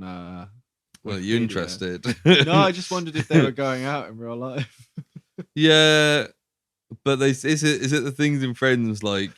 It's when two characters, when they got chemistry, you don't need to worry about it. When they have got chemistry. But having watched both The Amazing Spider-Man 1 and 2 recently, that's clearly not true. Because, unless those guys were purposefully not sleeping with each other so that they could have chemistry on screen. Yeah. But do you want to know what Billy, what's he called? Travis Van Winkle's... Where'd you get Billy from? Oh, you'll see. Travis Van Winkle's second film credit from 2004 was called Monsters Inc. Billy's dad is a fudge packer. What? It's a short film, and he played Billy's sister's boyfriend. Okay. Black and white short comedy film. So yeah, do you wanna give it a rating? I'm gonna give it a 4 out of 10. You give it a 4. Yeah, that's fair. I was thinking a 5. Like, it's not bad. It's just not really anything. Like, it's well acted, well directed. Yeah. For what it is, like a soft, Christmassy Hallmark movie, it's fine. I think fine is just the best word to describe this film, which leads me to giving it a 5. I think a 5 is all you can really give fair it. Enough, yeah. I'm just looking at Travis Van Winkle's filmography. In 2012, he starred as Jared in A Star for Christmas. He had a couple of things in the middle. And then 2017, Christmas Getaway as Scott Hayes, which is Hallmark again there. And then 2020, he was in Project Christmas Wish. He was also had a main role in You, the Netflix series. In me? In You. Oh, no. You better check. Travis, there was a really funny Fox News clip that I saw recently where there's two hosts, a male host and a female host, and the man is like, oh, recently measles was discussed on the episode of You, and she's like, I never discussed measles. And she gets really defensive, and it goes back and forth, and she's like, I never did an episode about measles, and he's like, no, the Netflix series called You, and she's like, there's not a Netflix series called like Diane or whatever.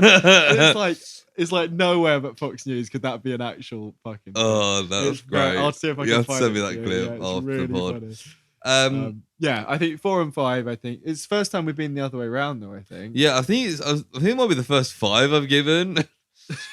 Weirdly, I have no idea. Honestly. Yeah, as we said, if anyone else that wants to collate all our ratings and stick them together, please do. Please do. Should we go into personal projects? I'd love to go into personal projects. I nearly forgot about that. Till you gave me that knowing eye. I listened to the episode. Until we get a theme, We're gonna do that. Oh, I think that's fine. So Personal. you got anything in particular? I've got 3 things. I'll breeze I've through the also first got 3 2. things. One, as I mentioned earlier, Spider-Man 2. No hot takes. Still good. Still good. I actually find Kirsten Dunst very unlikable in these films now, and I think that's partly like being a bit older and seeing that they really don't have a relationship, and it's a bit of a weird. Christina, part of the reason she's never seen the Raimi films is Yeah. that she hates Tobey Maguire. Yeah. Also, turns out doesn't really like Kirsten Well, the thing is, Dunst. I think you can watch it without liking Tobey Maguire because when he really embodies Peter Parker, he does it well. And when he's being annoying Tobey Maguire, you can just be like, haha.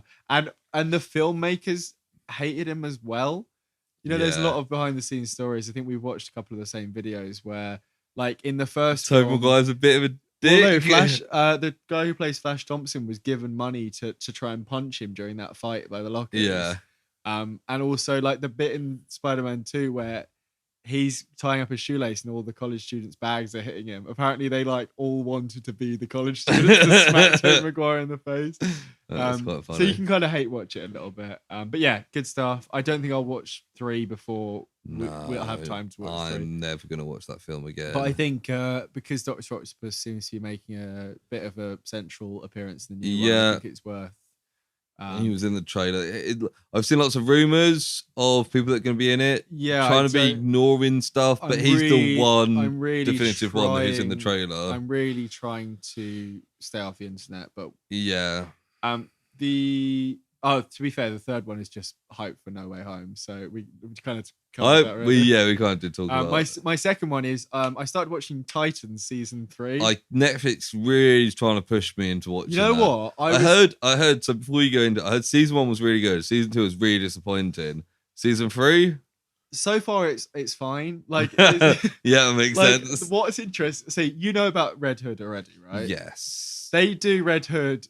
They do it in one episode and they reveal it in the second episode, which is quite good because it's like we know who it is. Yeah, we know it's Jason Todd, so there's no point in dragging it out for too long. Like it literally the same thing, you know, in the Rebels thing where a bit of the mask gets chipped off and you see the face underneath. Yeah, they literally do the same thing, and he's like, oh, Jason, and then he like runs off. And the funny thing that was in this, I'm only like 3 episodes in. Scarecrow's been introduced and he's like a stoner. I seen the trailer that he's like in prison and being like talked to as like a advisor or whatever. He's like, oh, bring me some high quality like sativa or whatever, and he's got like a bit of a beard and like he's just not really playing Scarecrow, but it's just quite an interesting like take on the character. But generally, like you watched loads of Gotham. You watched all of Gotham. I didn't watch all of it. I watched most. I never watched any of Gotham, but what I can say for this is that each season is 10 to 13 episodes.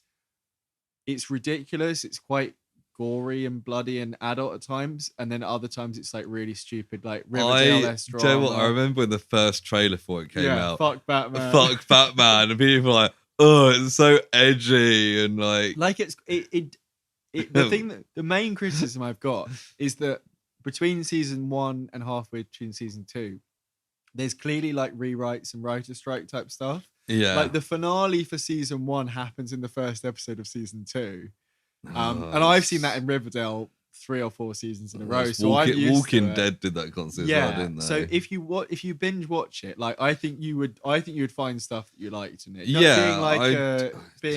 I have been thinking about it. It's fine, and like the funniest thing is that Ian Glenn is Batman. But he's never in costume at all. Never in costume. And he's just there and he's like, oh, I'm Batman. And you're like, you look old and you're thin and like you've got like really like he doesn't look like he's got the physique like that he was ever Batman. He's supposed to still be Batman. It's very fun. And like the Joker's in it obviously because of Red Hood, but it's all just like silhouettes and stuff. Like it's very silly. I've been thinking about just saying fuck it and getting into it. So we'll see. I think the first season, I think you're right, was genuinely quite good. Anyway, see where this one goes. I'm only a little bit in, but and hype for No Way Home. I'm gonna try and watch as much Spider-Man before. Yeah. So, in keeping with the theme, the three that I've been watching Christmas films.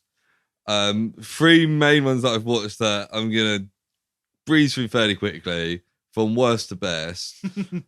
Nativity I watched with Martin Freeman. I've never seen it. Oh, fucking annoying as shit. David Tennant's in the second one. Yeah. So like they introduced he has a teacher assistant called Mr. Poppy who does my fucking head in. Like, is he the second guy on the poster? Yeah. Like so I don't annoying. know what he's called, but he's just this. He's like a kind of comedian guy. Yeah, should have got fired from that school like 20 times. The best part in that film is when he does get fired. And then I was like, okay, there's a second one. If Martin Freeman's back, I might watch it. It's like, nope, Mr. Poppy is back. He's the one person that's in all these films. They have a different main person. Right. It's David Tennant. I think Martin Clunes is in one of them. Is he playing the same guy? Yes. So he's playing Martin Freeman? No. Okay, yeah. No, there's Mr. a new Poppy teacher. Is the same guy. Yeah, and I was just like, oh. So yeah, that was shit. Not going to watch the rest of it. It's just like, oh, we've got to get a Christmas nativity going. Yeah. Stuff happens. The other one I watched was Christmas Chronicles. I saw that, yeah. With what's his face? Kurt Russell. Jeff Goldblum. Jeff Bridges. Kurt Jeff Russell. Bridges. Oh yeah, that's I always. Kurt Russell. Very entertaining. I thought it was quite. Like, I watched it. I thought it was gonna be like a generic. Oh, Santa Claus needs help from the kids, but It's actually quite entertaining. Is that one that starts as found footage? Because she's got a camera with her. Yeah. Yeah, I remember watching it and being like, oh no. We're so and that was before the podcast. I watched this like a year or two ago. Because there's a sequel. The second one now, yeah. I want to watch. But yeah, it was quite insane. I think his wife is played by his real wife. Goldie Hawn, yeah. But yeah, it's entertaining. Look, the kids are quite fun. The bit where he does like the song in the prison. The song in the prison is fucking great. Like, it is genuinely entertaining. Yeah. Look forward to the second one. Yeah. The other one I watched is Klaus. Oh, yeah, very good. Absolutely incredible. Like, I watched it on Saturday quite hungover and I did tear up a bit. Yeah. It's like, I don't remember much about it, but it's very beautifully animated. Yeah, I first heard about it because it was nominated for an Oscar for Best Animated Picture. Because that was 2 years ago, I think. I think same time as Christmas. Yeah, but man, Klaus was really, really good. Like, I can't remember who any of the.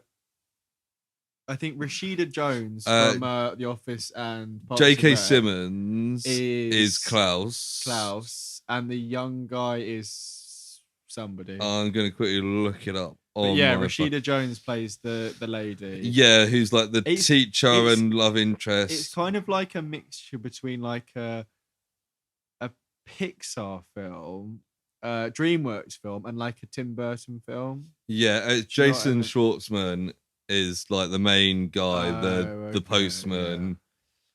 Yeah, that's it. So he's a postman, and he's going to. He gets basically put in this really shitty island in the middle of nowhere to become the postman, and there's a big like old toy maker who's called Klaus, and basically gets the kids to send him letters, and they make toys. But the town's like in a state of civil war. Yeah, there's like two gangs that are they're like warring families. It's a bit kind of Shakespearean, isn't it, in a way? But yeah, in a very it's Tim Burton really, kind of way. Really good. It's really beautifully like. I don't think it's hand animated, but it has that kind of look of hand drawn animation. Yeah, I tell you what, I think maybe it was watercolor. There was something made a deal about the animation when I looked into it, as if it may have been hand drawn. I don't think it was. I've got some pictures here where it looks like there's sort of. Yeah. So. But yeah, it was a very beautiful film. If anyone hasn't seen it, here's what made the 2D animation look 3D. He wanted to develop a new traditionally animated film and kind of wanted to move away from. So it is like a bit like a Spider-Verse kind of thing, is it? Yeah. So it's 2D but with a kind of 3D. It's 2D on a computer. Yeah. But yeah, it's really good. Yeah. And if anyone's thinking about a Christmas film to watch that you haven't seen, 2019, how Netflix's Klaus is bringing hand-drawn 2D animation back. Yeah, there you go. Okay. Yeah, it's really, really good. Highly recommend. Maybe the best Christmas film I've seen in a long time. So But everyone knows Die Hard is the best Christmas movie. Which I watched last week. Did you? I don't know if I thought I mentioned it on the podcast. Quite possibly. We talked about it in Shadow Chaser. But we did, yeah. Yeah, so that's it. That is Christmas. That's Christmas. And yeah, so we have a couple of announcements on this kind of back end of it. Yeah. We are going to be taking a couple of weeks off, as you probably expected. If you're a podcast fan in general, you probably noticed. Yeah, families and stuff. We have other stuff. shit going on. So it looks like it will be kind of middle of January. Return. We'll potentially what we're looking at doing is we're gonna do a best of somewhere in the middle of the Christmas period. Yeah. So sometime maybe around Christmas New and Year kind of time, maybe early January. Yeah. Depends when it comes out. We'll release it in the same slot, so it'll be on a Monday. Wherever it falls. Kind of wherever it falls when it's ready. In that, we'll potentially announce when we'll be back if we know. Yeah, we'll stick it on the socials and stuff. We're not entirely sure at the moment. It depends how it goes with the break and how, because we're going to try and get some episodes recorded so we're ahead. Yeah, so it'll be kind of early to mid-January. Yeah, I think if you look at Mondays, there's two that it could be off the top of my head, and I can't remember what those are. So, but yeah, rest assured, you will have something to listen to in the meantime. It will be on the lines of the clips we do, but more expanded with some context for the clips and lovely stuff like that. I may even, as suggested today, get on top of that Zomboid thing and post that up on YouTube. Bit more time to do stuff like that when we're not working. But generally, we're really thankful. I guess this is the last episode. This is the last episode of the year of our first year of the project. The first calendar year. We were talking, weren't we, about Christmas episodes, and I found a couple more. So we've got maybe 4 or 5 years of Christmas stuff. So it's kind of weird. It was like April, May when we first discussed doing this. Yeah, it came about quite well. It started quite quickly, and then we didn't post. The episodes didn't come out immediately. We didn't post until. But we've essentially been doing this for like 8 months now. Yeah. I mean, it's crazy. Which is kind of mad. It's 24. If we've done it for effectively 8 months or so. Yeah, since we first kind of discussed. It's about 6 months of episodes. Because if we're on this is the 24th episode, so we recorded the first and 52 weeks in a year, so it's almost 6 months. God, that is meant. It's flying by. Here's to a great 2022. Yeah, thank you. Yeah, basically, thank you for listening. And if you do enjoy it, obviously we're going to talk about sharing with family and friends and stuff. But genuinely, if you do enjoy this, or when the best of comes out, might be a good thing to share with people. Yeah, regardless of it being good for our podcast and stuff, like we do want, if you're enjoying it, share the enjoyment with the people. Like we like to think people are enjoying this, so the more people that enjoy I'm the better. Certainly enjoying doing it. I know Lewis is as well. Yeah. But yeah, and also, as I mention every week, like, do give us a review. Please. It's just nice to see it. Please. 5-star, stick it on there. And as we mentioned, you can use it to kind of suggest where you'd want the podcast to go. That's it, yeah. You can do a 5 and then put a little bit of however you choose to do it. But 5-star would be great. If you want to give more direct, like either praise or suggestions or funny stories, you can get in touch with us, can't you, Sam? You can. You can send us an email at theprojectpod@gmail.com. On Facebook and Instagram, we are the Project Pod. On Twitter, we are at that Project Pod. On Reddit, we are the Project. And on YouTube, you just search the Project plus one of our topics and it will come up. We come up surprisingly easy on YouTube. Yeah. And also, we are now on TikTok. The newest of the social medias. Yeah, at the Project. At the Project. We've got some lovely clips up there. We've got some good reviews on there. Not reviews, good responses on there. It's still obviously getting going, but... Actually, YouTube, I was saying to you earlier, Lewis, wasn't I? Some of them really taken off on there. I don't think everyone's listening to the whole episodes, but it doesn't matter as long as they're... I think you don't have to listen to the whole episode. If you just like the main topic or the news or the personal projects, that's fine. Hence why we've added in the old... the time codes. Time codes. I was going to say QR codes, but that is not what they're called. But yeah, generally and genuinely, thank you so much. If you've listened to one episode, if you listened to 24 episodes now, it does mean a lot to us. It really does. And we'll really come strong in the new year. Come back strong in the new year. Yes, we are. We're looking forward to a great 2022. Great stuff for you. We're gonna diversify a bit. I think we might do another video game. We've got a couple of comics, maybe. Yeah, also might look back at stuff like the Zeta Project and Project Shadow Chaser, Project A sequel. Actually, you know what? That's good. We've saved all the sequels for year 2, haven't we? Yeah. It's almost like we planned it. Yeah, we've planned out the first 10 years for the project. You know what? I went through that schedule and I did go. I've gone through to the 100th. You went through to the 100th episode, but I've now put 100th episode special on there. Oh yeah. So now I've said it on air. We've got 100th episode special starring Jackie Chan. Well, we could do all the guests at that point together. Oh my god, that'd be mental. Do like a really long episode where we they're all on one. Oh my god, it's just gonna be chaos. Like because that's what they all sound like. But yeah, thank you very much for listening. Have a lovely, happy holiday. Yep, enjoy your holidays. Have a great time. Yeah, enjoy your Christmas. And I'll hear you in the new year. Hear you in the very new year and a happy new Christmas time. Yes. Goodbye. Bye. Oh. Oh.